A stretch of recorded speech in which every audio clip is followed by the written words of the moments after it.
I've got into the good habit of doing some exercise every morning. So as soon as I get up, I'm banging stuff out ASAP, and that immediately obviously gets you into a higher just state in terms of alertness. Yep. Today I didn't do it because I thought, I got a lot of all this DIY stuff to do, and now actually I feel as if I'm just like completely beat up. So I need to get back to doing exercise regardless of whatever's coming. Keep doing it. You know what I mean? Yes. Anyway, welcome everybody. We're live. It's Brainfood Live on air, bringing it to you every Friday. It is episode 219. We're doing this every week, folks. Incredible. We've been doing this 200 or so episodes. Today, we've got actually a topic that's very close to my heart because I've felt for a long time that this is a direction of travel that TA really should be moving into. Instead of thinking overly much about, rowing away from other HR type of stuff, we need to kind of row back towards it and expand scope. So today we're going to be talking about what should TA do if it wants to expand beyond just hiring external people. How do you become TA plus? We've got a load of people coming onto the stage that's going to help us talk about that because they've actually gone and done it. Okay, let's do some sound checks real quick just to make sure everything is okay on that side. Folks, if you're watching this on Crowdcast, let me know whether the audio and the visual is okay for you on screen. We should be live streaming this in multiple places, including your LinkedIn, Adam. I believe you're very good at this now. So you get as many views on your LinkedIn as I get views on LinkedIn. So I think it's really working out. So hello to all of Adam's friends on LinkedIn. And everyone who's watching on LinkedIn, do let us know whether the audio video is okay. Let me know in the comment thread on there. Thank you, Gavin. Thank you, Jim. Thank you, Caroline. All good. Okay, I think we're ready to roll forward. A quick word to our sponsors. Obviously, every week, folks, sponsors come on and support Brainfood Live. I cannot believe that they always do it. We haven't failed to have a sponsor for the last 4 years worth of Brainfood Lives. You look back, when was the last time a Brainfood Live was not sponsored? You're going to go back like into the double digits, early tens and stuff like that. So it's been incredible, the amount of support. And today, I'm pleased to say we've got a debut sponsor that's helping us with this. And it's a really interesting company coming out of Jersey, would you believe? And it's a company called Pinpoint HR, which of course are an ATS, very modern ATS. Remember when we did the What Do Recruiters Want survey 2 years ago, 2021, Pinpoint were a highly regarded product, niche product at the time, but they were one of the 2 products that were voted that didn't get a single negative vote. They had a unanimous 100%, we love this product. Wasn't a particularly large number at the time. We're running that survey again, of course. We're going to re-push back on that after everyone gets back on summer holiday. It'll be really interesting to see where those guys kind of end up. But anyway, if you're looking to upgrade your ATS, have a chat with Pinpoint. Well worth having a look at. Here it is. I'm going to share their link into the chat stream there. Make sure you check them out. Okay, we're welcoming Adam Gordon, who's wearing probably what looks like a new denim jacket. I mean, you're very... Did you go shopping this weekend or something, mate? Holly told you to upgrade wardrobe or something? No. I've owned it for some time. Although I put it on earlier after I'd been at the gym and then remembered why I hadn't worn it for so long because the buttons kept just popping open. So I had to go and get a t-shirt on or else I'd have got a ribbing for my appearance like I normally do. This is the weekly assessment of my appearance from Hung. Or if Ivan's here, then him as well in the chat. Do you know what I mean? I think as you get older, it's the buttons that kind of make the difference, don't it? Because I'm starting to there's almost all of my shirts I can't wear anymore because basically it's all straining. You can see it's straining. The belly's just straining to burst out. So no bueno, mate. No bueno. Anyway, let's get on with it. Let's have a quick look at last week's newsletter. Adam, did you read it? And if so, what was interesting, man? I did, and I should probably immediately go to the one which is going to clarify that I'm not a massive creep. So I posted in the chat here, anyone here use LinkedIn for dating, and I'm getting some comments in response. That's because one of the pieces of Brainfood I want to talk about is from Candylicious. who has I don't know what Candelicious' real name is, but she sounds English. I think she's based in Singapore, and she's did a TikTok all about LinkedIn's great for dating. Here's why. I can find people based on their like education, so like MBAs, for example. She's then said I can look for people who are like, she said, lawyers, doctors, and finance bros. And then she said, but unfortunately, there's no filter for height. However, I can. She said something like, I can get some good-looking photos which help me detect someone's height. And I'm thinking, if she's doing some reverse image search on Google and then finding their Insta or something like that, and then seeing, you know, how tall they are compared to standing next to Nelson's column or something like that, then I guess maybe, yes. But I'm not sure height is one that you really can measure from a photo unless there's a scale in there. Anyway, that's why I asked if anybody's used LinkedIn as a dating app. You can measure it if you're holding an iPhone sometimes and doing a selfie against the mirror, because you can obviously judge the size of the iPhone. Kind of. I mean, that makes me look tiny, doesn't it, if I do it like that? No, but it's not full body though. So in other words, if you're doing a full body mirrored selfie, you can do it that way. Anyway, folks, this is actually a very serious point. It's not a serious point. It's kind of a joke post. I do believe Candylicious was also joking. If you watch her TikTok, it was very facetious. But she was saying, hey, I'm using LinkedIn because it's got great filters for the stuff I'm looking for. And, you know, she's looking for someone who's, you know, materially well-resourced, well-educated, all those types of things that typically we do look for. You know, I think they're legitimate things to look for in a potential partner. So is it wrong to use LinkedIn as a source for dating? We had a really interesting conversation in the newsletter on this, on the chat thread, and we came to discover that it may be okay to do like checking, like afterwards, that you may have met someone and you want to check them out, and I think that's okay. That was the sense. And then we had some people said it was a bit creepy if you used it specifically to source for people, and even more sort of creepy if you used it as a messaging channel. So in other words, I don't know whether we're evolving kind of a how-to in all of this, but there was a sense that, you know what, it's kind of okay to use it in a manner, but usually after you've found them before and you're kind of checking them out professionally, I guess, or doing some validation, you know, of what they claim to have. On Tinder, for instance, you get a lot of people sitting lying on top of a bonnet of a Ferrari, for instance. You know, is that person really driving that Ferrari, or indeed, you know, have they BS'd it in some other ways? So yeah, what are your thoughts, folks? Can you use LinkedIn as a dating tool? If not, why not? Let's have a chat on that. Okay, what else? Yeah, I mean, that was a good, Ed's asked a good, great question in here, but is she also using LinkedIn Recruiter?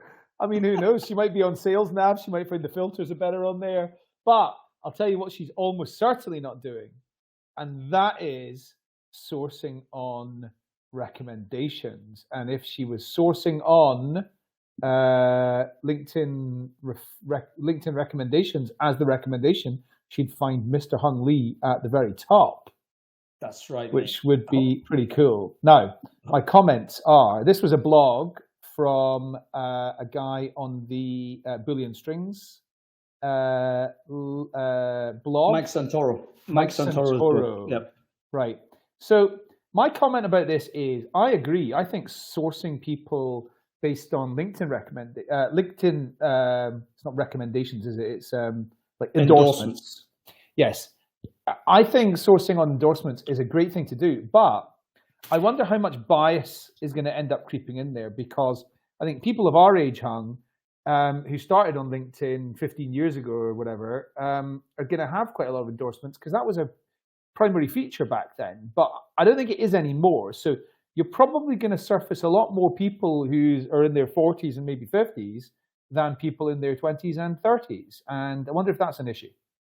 Yep, interesting on that. So basically, Mike wrote an interesting blog on how to X-ray for endorsements. I think it's relevant. I mean, you could probably be quite narrow for this. Like, there's certain people are going to be endorsed for quite narrow skill sets. I'm not talking about like team, like a team playing or any BS like that. But there could be some narrow things, you know, technical work that people are endorsed for, that, you know, you would presume that, yeah, the chances are this person doesn't in fact know something about that. But it's another wrinkle to try and find people. I thought it was quite an interesting, you know, snippet in case you wanted to, you know, rethink about how to find candidates. Of course, the big lesson that Mike's trying to show everyone, indeed everyone at Boolean Strings is showing everyone, is that every single online profile is just simply a load of text, and if it's textual, basically means a search engine can find it. So, or at least it can do back in the Boolean search days. Whether it's going to change entirely when it goes to natural language, who knows? But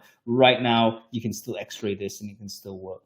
And by the way, when Adam mentioned about recommendations, I'm not the most recommended person on LinkedIn, but I am the most endorsed person on LinkedIn for LinkedIn endorsements. I've got 99 endorsements for endorsements, folks. So make sure you, if you endorse me for anything, just endorse me again for endorsements.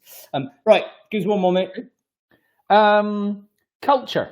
I want to talk about fake work in tech companies.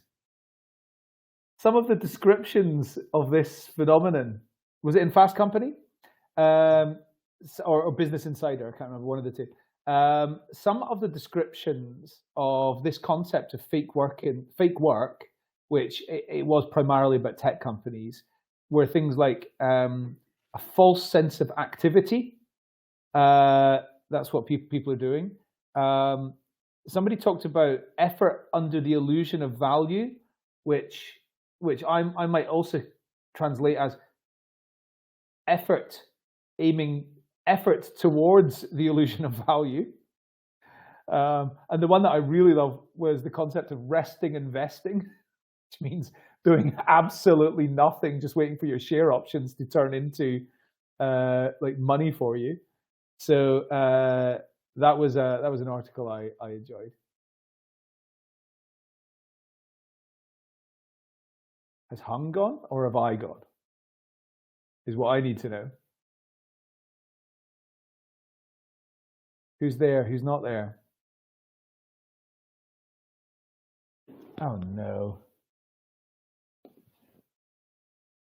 If you can. Hung has gone. Oh, not again. I gotta host this on my own. Yeah, resting and vesting. Resting and vesting. What do you think?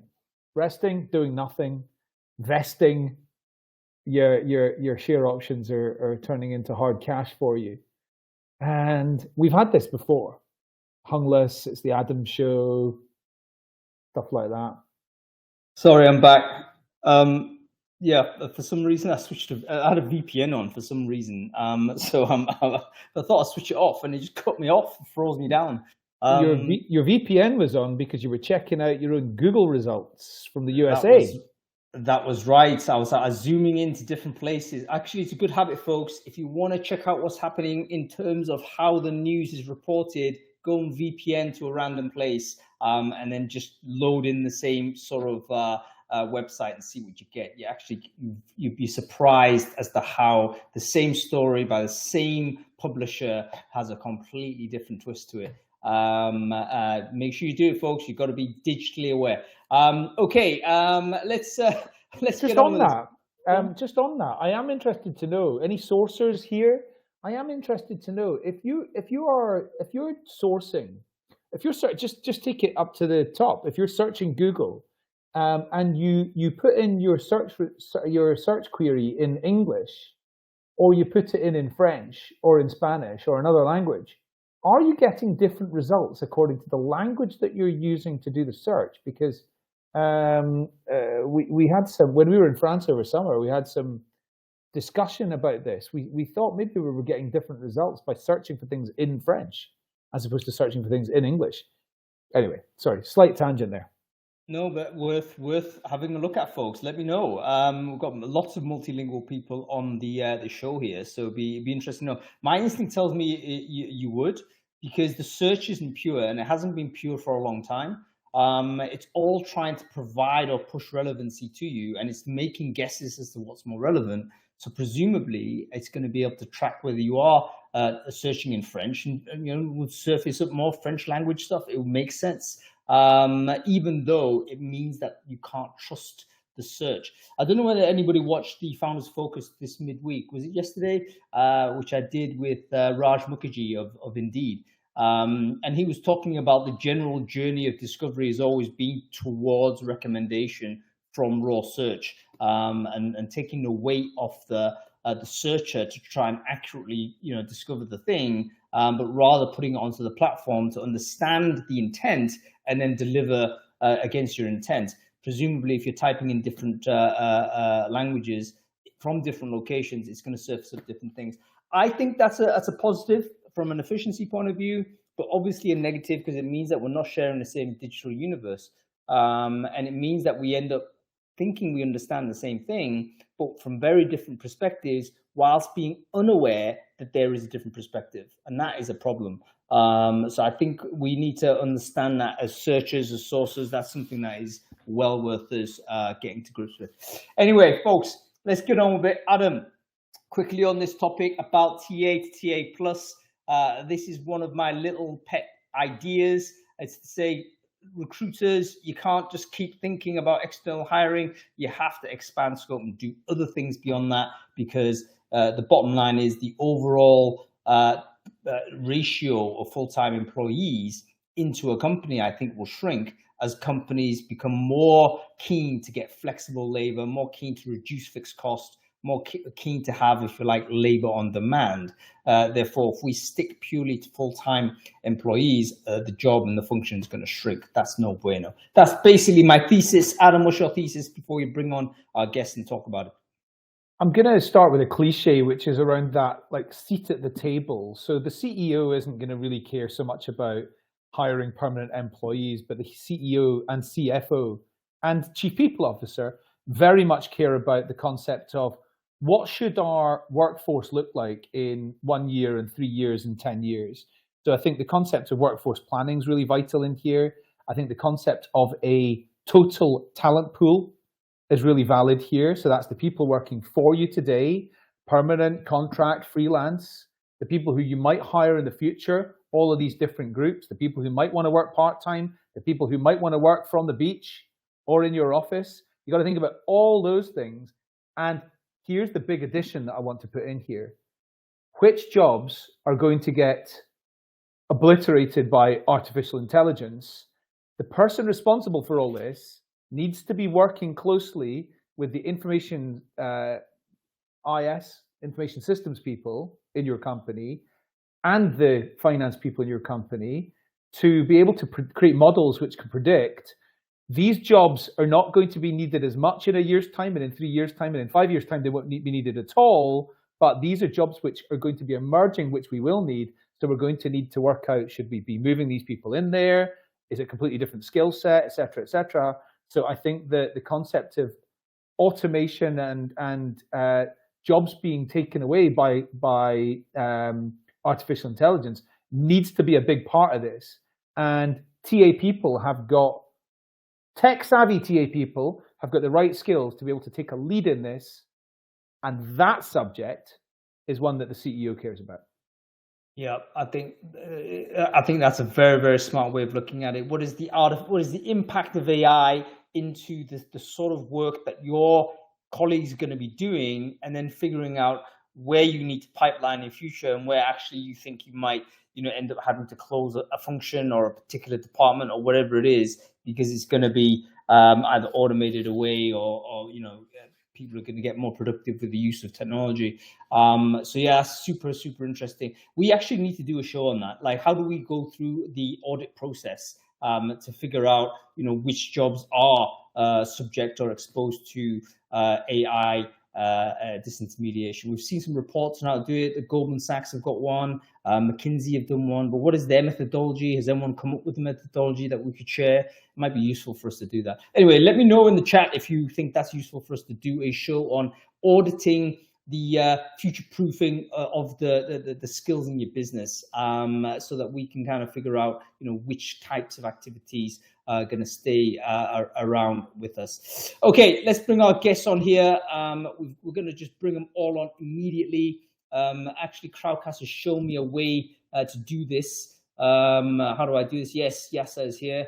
Hands raised, main stage. Oh, there's a clever way of doing it. You can raise your hands. So let's do Yasser. Let's get him on. Christine, I think that's you. There's only one Christine. Is that you? Okay, let's get Christine on. There's Yasser Ahmad. What magnificent hair you have, Yasser. I did it just for you, mate. I tell you, I'm very impressed. Ebony is here as well. I think we'll bring Ebony on as well. There she is, Christine. Excellent. Hello. Sorry. And then we have Ebony as well. Amazing. Everyone is here. Fantastic. Folks, let's do some quick introductions. Yasser is your first on screen. Can you quickly introduce yourself? Who are you? What it is you do? Sure. Hi, everyone. My name is Yasser Ahmed. I am the Global Vice President of Talent Acquisition, Global Mobility and Rewards, so compensation, benefits and equity for HelloFresh. Amazing. And by the way, Yasser has the longest job title on LinkedIn, by the way. If you want to check that out, it actually has 3 clauses in it. It's got 3 ands in it. I mean, that's crazy, right? All right. Christine, good to see you again, as always. Christine, quickly, for the people who don't know you, who are you? What it is you do? Sure. Hi, I'm Christine Ong, the Head of Talent and People at Quantum Motion. This time last year, my title was Head of Talent and Media, which we can share a little bit more about later. But yeah, nice and short and sweet, unlike Yasser's. Oh, great to see you. And actually, Christine, for people who don't know, Christine, conversation I had with Christine actually inspired this idea, because I remember you and I having a chat about whether, it's a good idea to expand or to narrow down and all the rest of it way back when. So it'll be exciting to get into it. Ebony, great to see you. A little while since we last had a chat, but wonderful to see you. Can you quickly introduce yourself? Who are you? What it is you do? Yes, absolutely. Can you hear me okay? Yeah, perfect. Perfect. Yes. So hi, everyone. My name's Ebony James. I'm the Senior Director of Talent Acquisition, People Operations, Employer Branding and Payroll, which isn't on my LinkedIn, but probably rivals. Do we have a competitor for Yasser? I think we do. Yeah, good to be here. All right. I want to get into it straight away with the job titling, because is that an example of expanding scope? Because it seems like an unnatural way to label a function, isn't it? Because more mature organizations, we've managed to truncate it down to say you're director of or you're senior this. But when you start putting ands on, is that like a very good signal that actually the company's thinking about changing the structure and there's an inheritance thing going on, or something that's gone on to process? What are your thoughts, guys? I'll open it up to everyone. I mean, let's start with you, Yasser. Did you invent the thing, or was it? How did that come to pass? So look, I'll be very honest. It just added to the existing title. So it was VP of Talent, and then it went, okay, VP of Talent and Global Mobility. Oh, by the way, you're also taking over rewards. Okay, so VP of Talent, Global Mobility and Rewards. And I'm like, in fact, before this meeting, I was thinking, do I change my title to VP of People? And I thought, I can't do that, because Abbas, who's my peer, he's got VP of People where he manages the HR VPs. And I thought, okay, well, VP of People Ops, that doesn't make sense because Scott's got that title. So I'm just stuck with a very long title right now until I figure out another acronym. Very interesting. And Ebony and Christine, I think both of those things happened to you, didn't it? Like you had one clear function, and then how come you inherited more stuff? Did people leave and then suddenly it was like no one else would do it? Or was it more strategic in the sense the company thought actually these things belong together? Yeah, it's probably a bit of both, to be honest. I think there was an element of we can go external and hire for these roles, or we can just upskill somebody. Meritocracy is a great thing. Have somebody take a step up, give them it's a bit of a leap of faith, but essentially it was, do you want to? There's an option to do it. If not, we'll hire externally. And so, I mean, ultimately, at the end of the day, it was sort of my decision. But some of the roles that I have, the scope that I have, like people operations, for instance, we'd hired a few people, and for various reasons they didn't join, and so it was just the role had been open for a long time. And so I was like, you know what, I'll step up and I'll give it a go.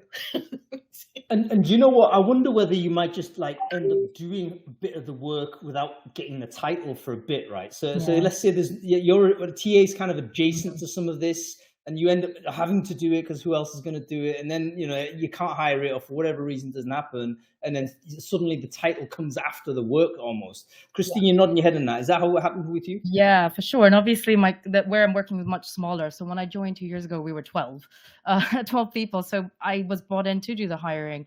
And I think by default, exactly what you're saying, I was doing onboarding, I was doing contracts. So by default, I think when the end of year reviews came along, it's like, do you want to take the people role? And actually I pushed back. I was like, to be honest, not really.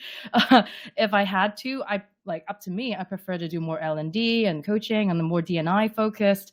And I actually said, can we bring in a specialist who can do more HR focused stuff? And the leadership actually came back to me and said, well, by nature, you're already doing it now. So, why don't you just take over? And then when the time comes, we feel like we need to hire someone, then we'll do it, and we'll hire someone in place. But I think the team thinks we're still small enough.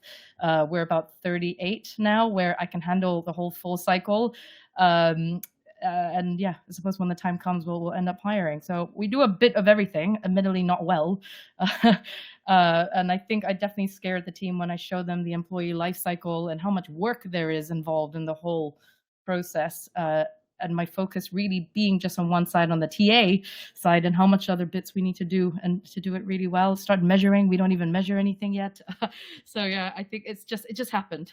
Long story short. Yeah.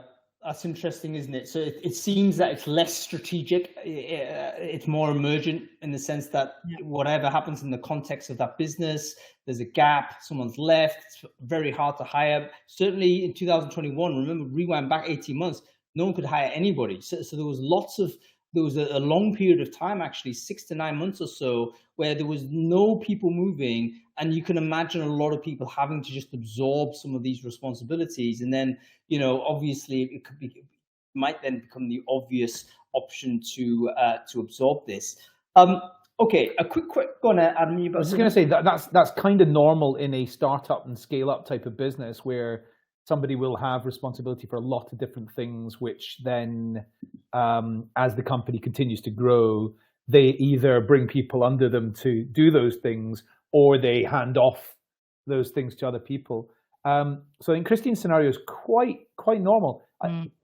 Yasser's scenario is not quite as normal, but I think that's probably more so because Yasser has identified areas, or there's been areas where there's been no leadership for them, so they've gone, actually, you're the best person for that, because it connects mostly to just this concept of TA to TA plus. I think the A gets dropped when it becomes TA plus, because it's not about acquisition. That's part of it, but I think the T remains, but the A comes under the T. Can I add?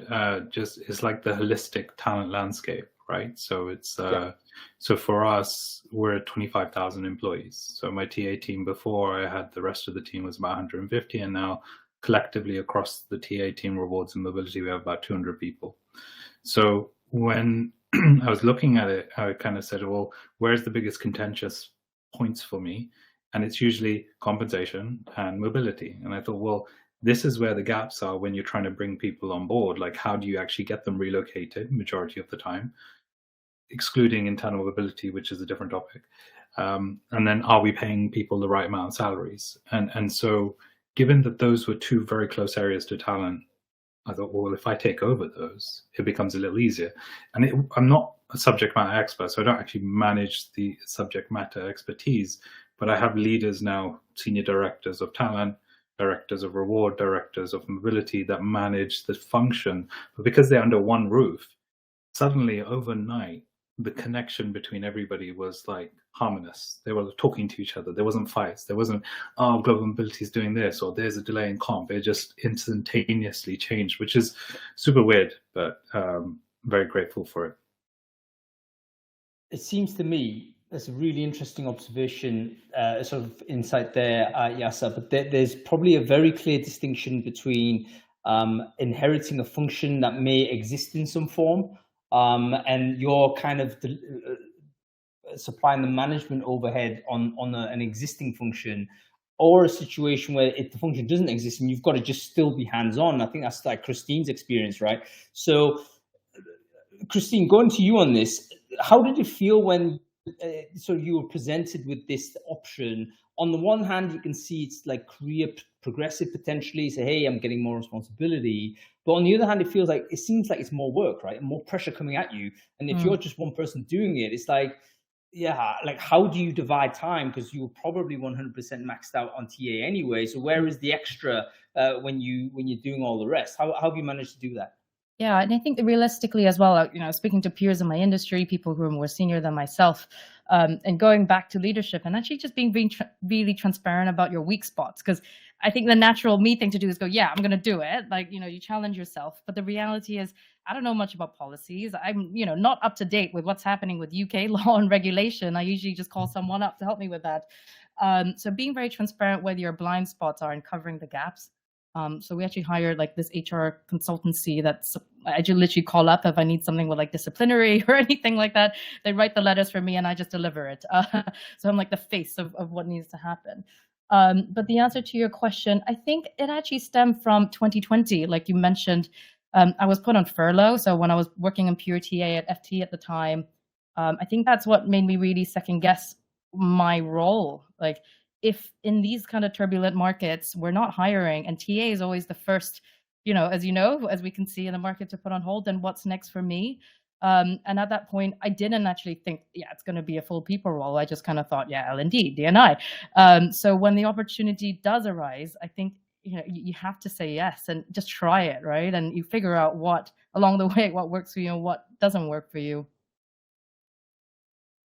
Yeah, very interesting. So job security issue, and I think this is clear. We're seeing it again, aren't we? Certainly in tech, lots of people on the market struggling to get back in, etc., etc. Would you be in a stronger position if you had more strings in your bow? I think the answer's got to be obviously yes. You'd be more valuable as to the business because they could repurpose you or refocus you in some other way, or you could even refocus yourself and drive it internally yourself in that way also. So yeah, part of my kind of evangelism for TA Plus is exactly because of this, because I think if you stay narrow, it's going to be quite difficult if the market, let's say, becomes a permanent correction to a different level, then we're not perhaps going to see the same degree of opportunity as we have done over the last 5-10 years or so.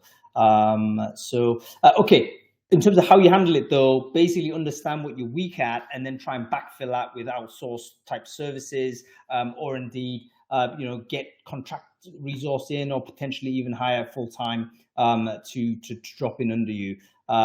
Perfect. Ebony, let's get you involved in this. I think how did your situation emerge? Were there existing departments that you took over, or were they kind of new stuff that actually no one was doing? No, I think there were existing. It's a bit of both. I would say it's like 90-10 in terms of building new teams. So we didn't have a payroll team, for instance. We had like a bunch of folks doing different payrolls using different vendors, and it was kind of merged into people operations. So one of my tasks was sort of just to build out a payroll team. And actually, just to your previous point, how do you do it? Hire good people, right? To do the work that basically, if you're stepping up, there's going to be a bunch of things that you're not going to be able to do. I think just making sure that you have some really great people that can step up. So if you're consistently building future potential leaders, I think that saves a lot of time and a lot of effort, and you can promote people, and that's really what it's all about. But back to your question, yeah, I mean, there was one team, the payroll team, that didn't exist basically in September last year. Had a great head off, and she's built a great team. But the rest of it was there were elements that were floating around, sort of different people. We had consultants doing, sort of different things in different verticals, and it wasn't super cohesive. And actually sort of just having someone who was on the ground from a permanent perspective, it kind of just makes sense, which is why we decided to open the roles up. We were hiring them, and I mentioned before that there's different scenarios, didn't quite work out. And my CPO kind of said, what do you want to do next? Like, what's next for you? You've been doing TA for 18 years. What do you want to do? And it's all around customer experience, which, your customers could be external, they could be internal. It's all around sort of building out great teams, process standardization, optimization, all of that stuff, which is very transferable from TA. So I was like, yeah, you know what? I don't know everything. We cover 25 different regions from an employment law perspective, and I will never know everything. But this is where the great people come in again, and the rest of it, you kind of just, as I say, the skills are transferable, absolutely, from TA. One thing I just wanted to say there, we've talked quite a lot about the concept of people from TA going on, not in this show, but in like over the last 5 years or whatever, going from TA into more mainstream, like becoming chief people officer in an organization. I think that bridge is more clear than ever. And somebody with a background like Ebony's is a very natural step to become the chief people officer. In fact, or Christine's or Yasser's, all three of our guests. Anybody got any comments about that? There's nothing really missing, is there? I think there are topics that obviously you should have a good understanding of, like the HRBP frameworks. So with HR, usually you can study for it, you go to university for it, or there are frameworks, CIPD, et cetera, Yeah. So moving from TA to a role where you're managing HR frameworks can sometimes be daunting. Even for me, there's areas where I'm like, I don't have a clue on this, but what I have 100% confidence on is my change management experience, or I know that I can take. Yeah, and so for me, it's about asking the right questions. I don't need to be an expert. Am I asking the right questions? Am I covering all ground? Am I doing my due diligence? Am I pushing? Are we being iterative, or am I trying to do some sort of Prince 2 type project where everything has to be wham and bam perfect the first time? And I think that's where a lot of people will choose quick and dirty over perfection. And so as long as you can provide that kind of agility, I think my customers and my stakeholders are very keen on that. They were the ones who said, you should take over. It wasn't my leaders, my HR leaders, it was my business leaders who were like, just give it to Yasser, he'll sort it out. And that for me was a big confidence boost, but obviously a very daunting one, because as soon as I started looking at these frameworks and stuff, I was like, oh, this is quite a lot of information that I don't know.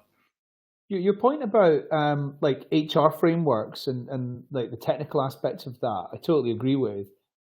But I don't think it's any more technical than reward. And I don't think that you had a technical reward background either when you started taking that over. So it kind of says that you would be able to do it. And a lot of people, I also think TA is a very strategic element of, if you want to call it part of HR, very strategic element of HR, whereas I'm going to say something really offensive here to a lot of HR people. A lot of HR is not. It's quite administrative and it's quite tactical.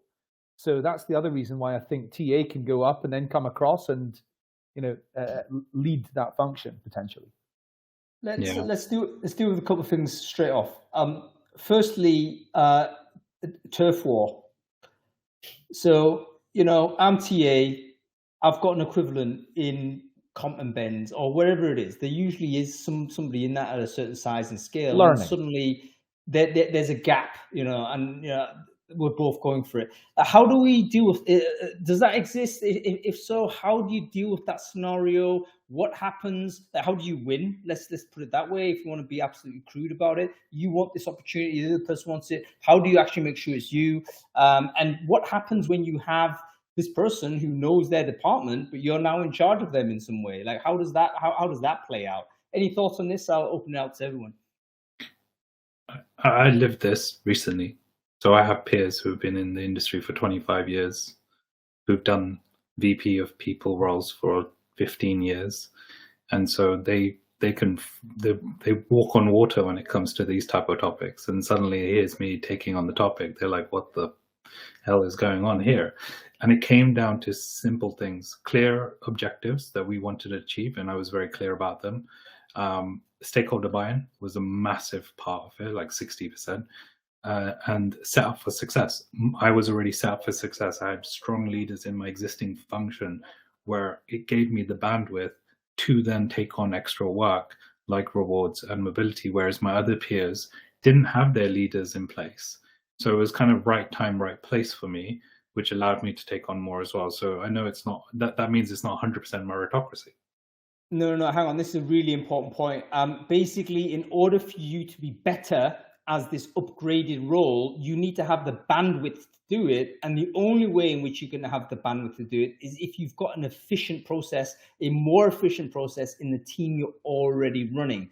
So in other words, that actually makes it is a meritocracy that you take that on, because you've demonstrated you can create an efficient process and get the right team leaders and the right people in place, so that you have the extra bandwidth to either learn a new domain or to take on that new role. Whereas other people might still be at like 100% maxed out, and you know what, they can't absorb anything further, even though they may say they want, because they know it makes career sense, but it doesn't make sense for the scope of the business. So almost like look after your own department first, create some space in the diary for you to go upwards, then you got a shot. So as a very quick visual assistance here, if your diary is completely festooned with loads of events, it's totally blocked out, there's no white spaces in there, chances are you're not running efficiently. And the chances are you're not going to be able to move up, irrespective of whether you expand scope or not. Okay, what are your thoughts on that, Christine? I mean, you might not have encountered rivals. Well, not in my current company, but actually that really resonated with me, because in my last role at the FT, we had very clear-cut HR, comp and bens, learning and development.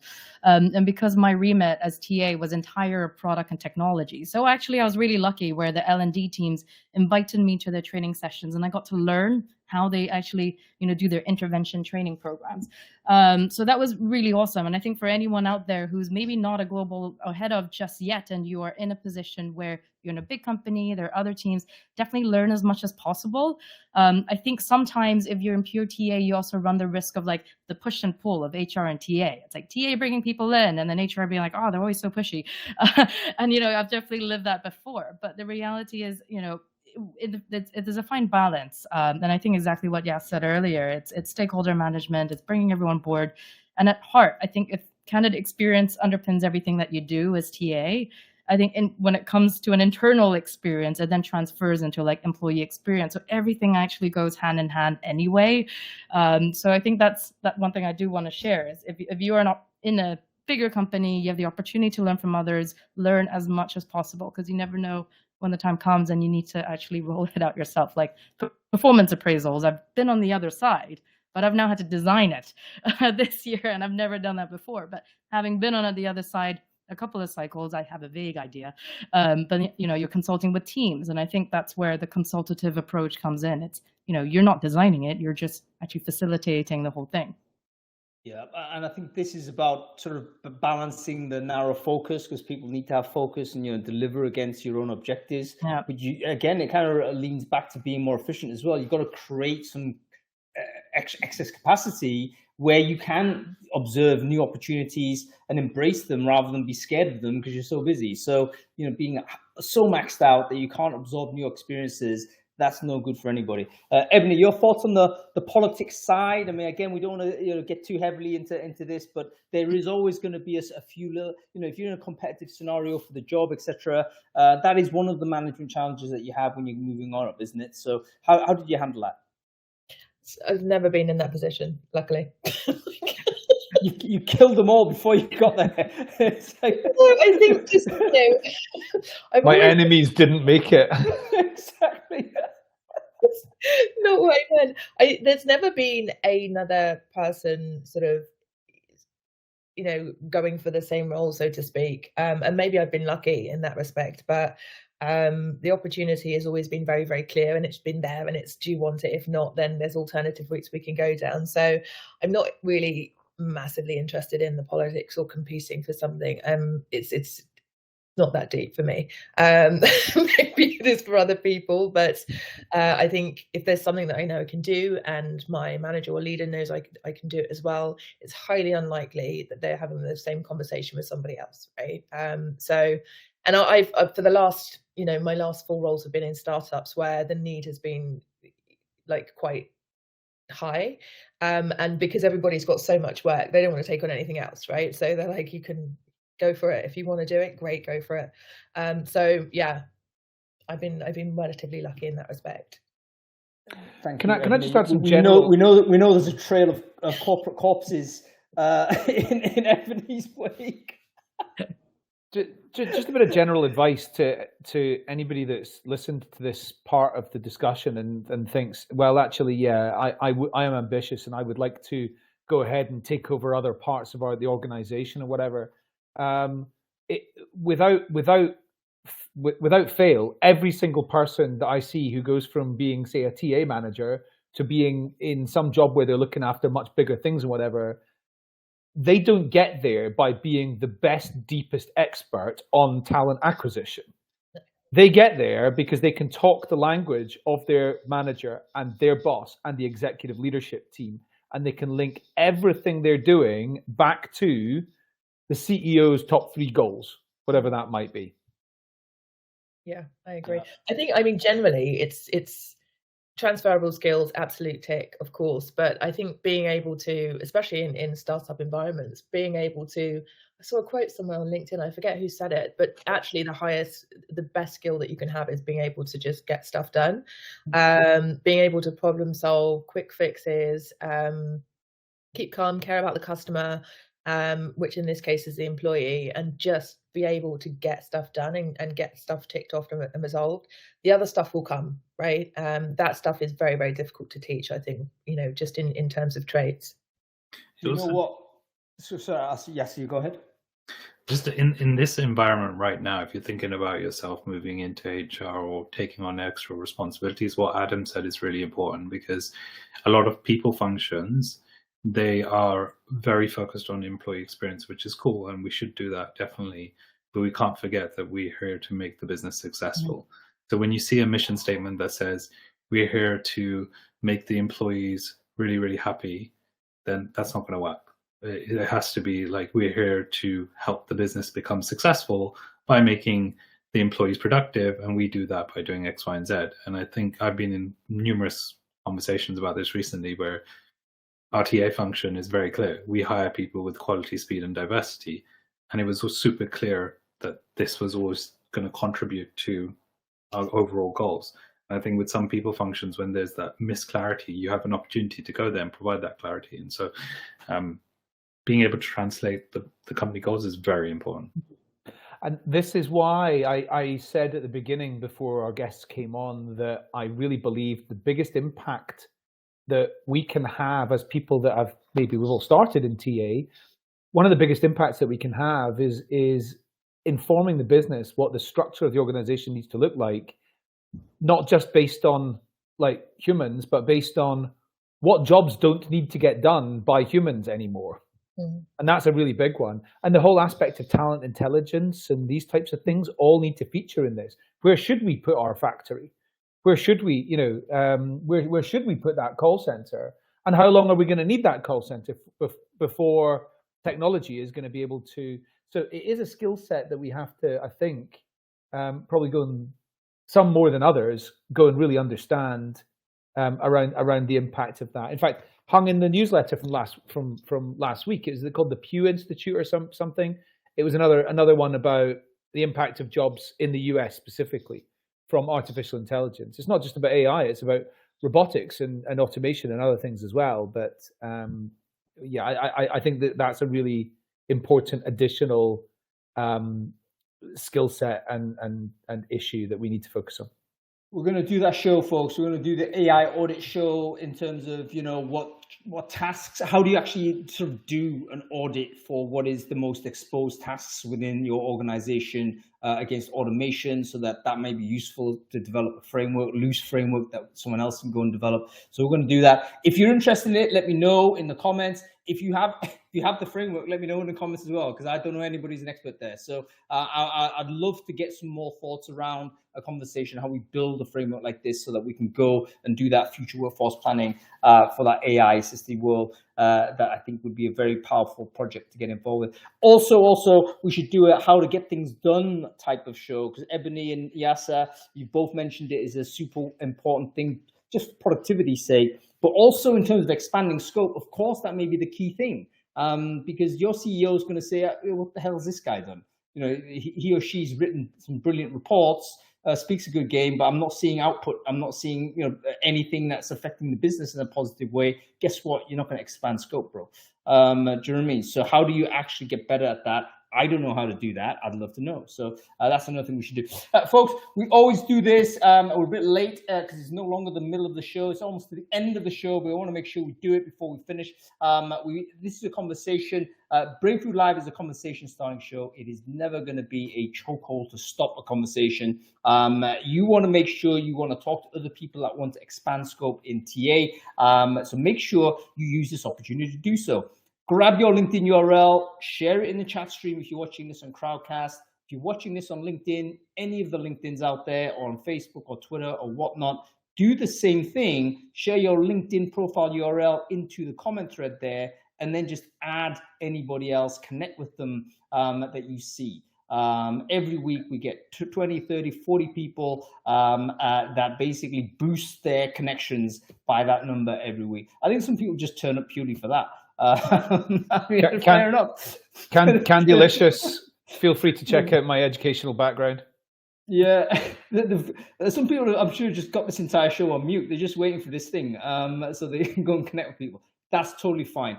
Empower your network. Make sure that is like the network is as strong as it can possibly get. It gives you the crowd intelligence, the swarm intelligence, should I say, to really help you out when you need it. Okay. Let's move on towards how we kind of measure success on this. So you've inherited a new department. Firstly, how do you know it's working or not? I mean, we've already said you're not an expert. You have no clue particularly about this domain. Maybe adjacent, you've got some idea. How do you know it's actually working well or not? How are you going to make that go better? Like, what is the technique behind that? Any thoughts on this? Yes, I'll go with you first. For both my new functions, global mobility and rewards, we set milestones, so OKRs in our world. Those milestones were very clear. So we had NPS scores that we would measure from employees, from their experience. Are we getting better? And then we had transformation projects that needed to be completed. So moving from emails to a ticket system, or moving from a vendor provided to a center of excellence that's in-house. So that transformation needs to be done and achieved by a certain date.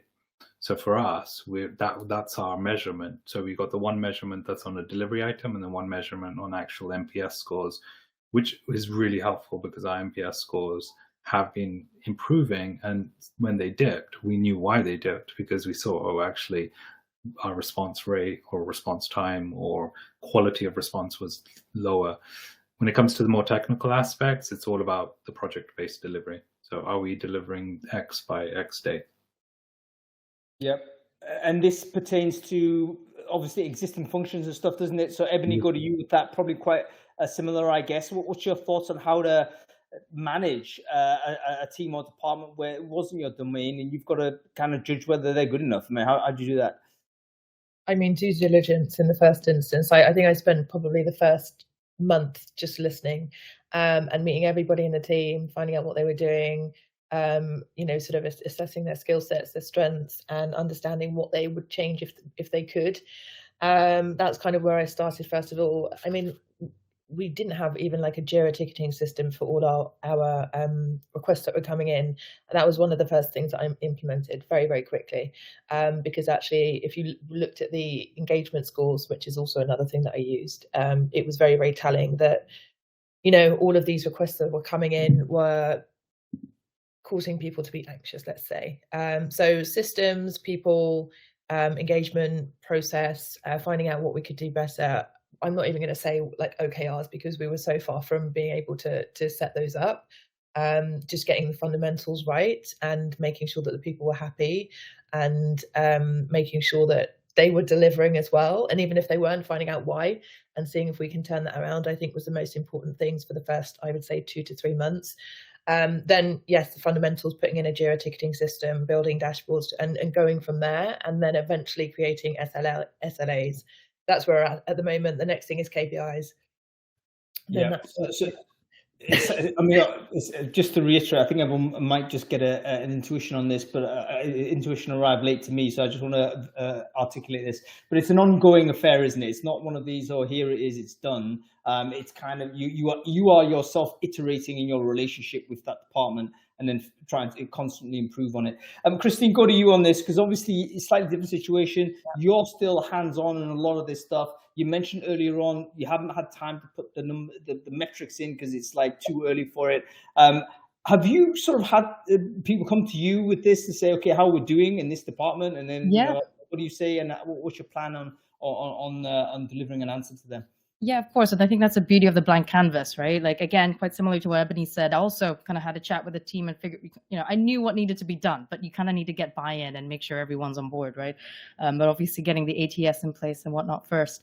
Of course, coming from TA first, I had my cost, like I had all my sources from all the hires I made since I joined and how much it, like agency costs or LinkedIn costs, whatever it is.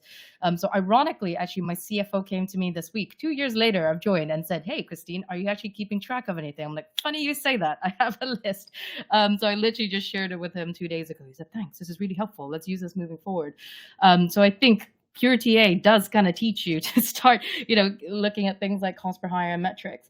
Now on the people side, and I think that's what I was referring to, I'm taking notes as Yas is speaking, but I'm very much aware, there's so many tools out there, Office Vibe, etc., Culture Amp, and I wasn't able to get the team on board yet to implement a tool like this, maybe because we're still quite small. They expected me to go speak to everybody and get an understanding of where they stand. So my argument is yeah, I can speak to them, but they're not going to be honest with me. That needs to be anonymized. Again, this is just based on feedback, research, and also speaking to other people within the industry. So I'm still trying to get them on board on my journey.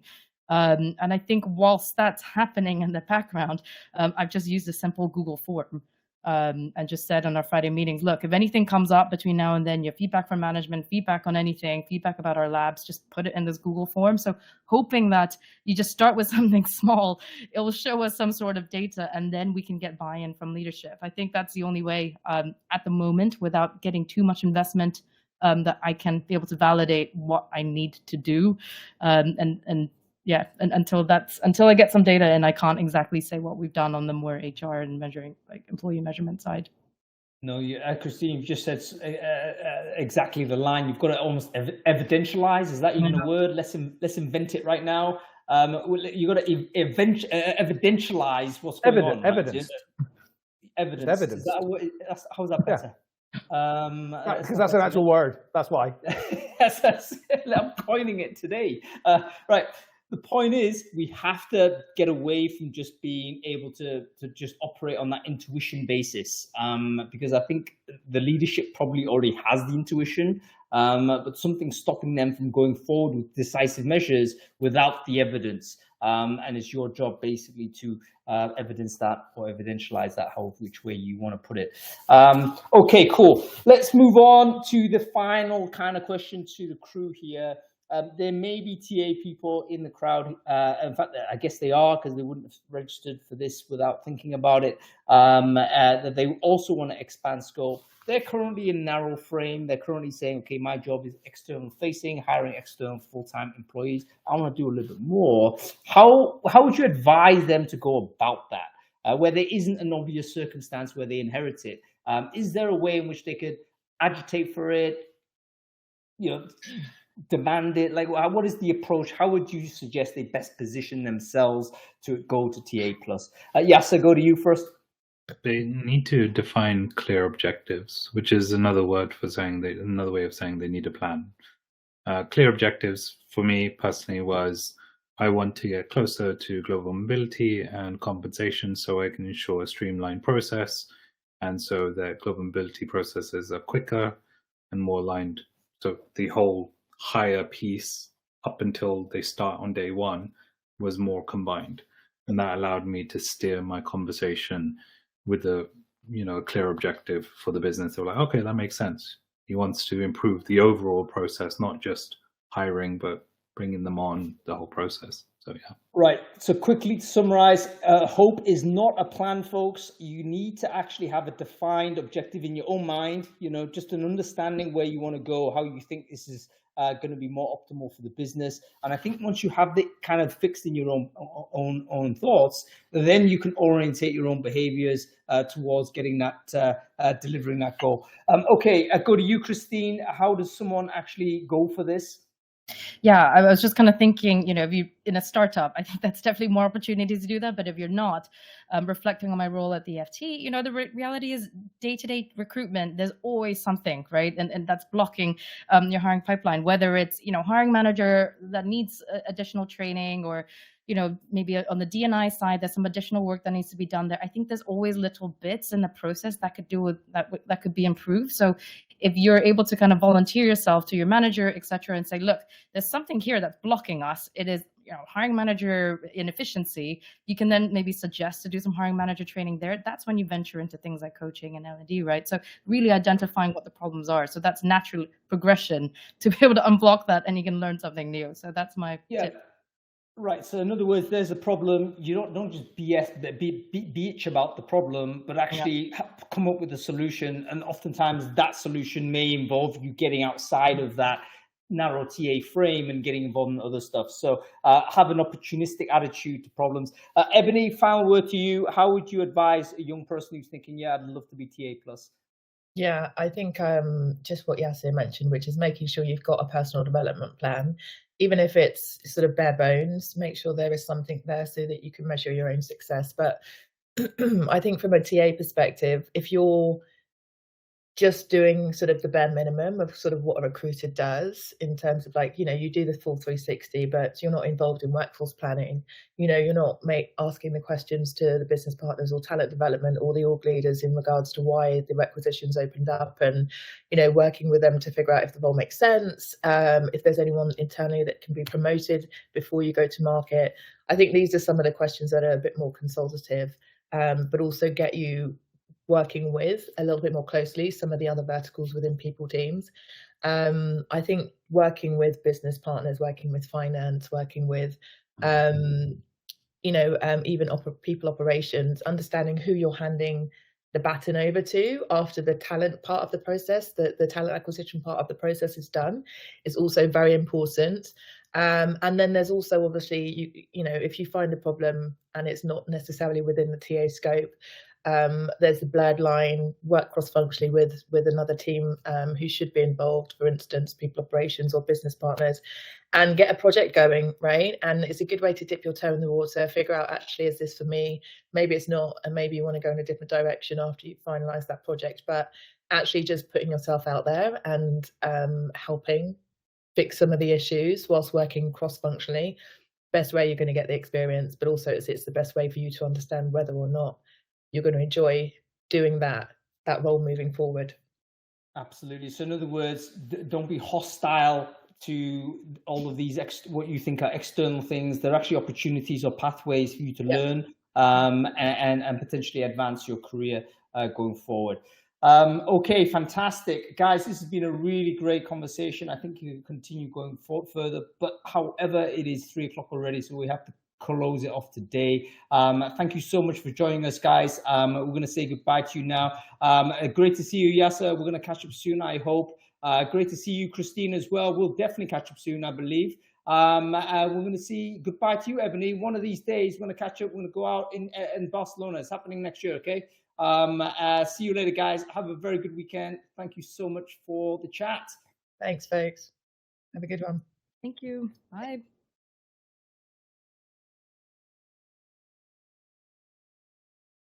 That was great, huh? I really enjoyed that conversation. And by the way, Carrie Liebentritt, thank you so much for your post. I really appreciate it.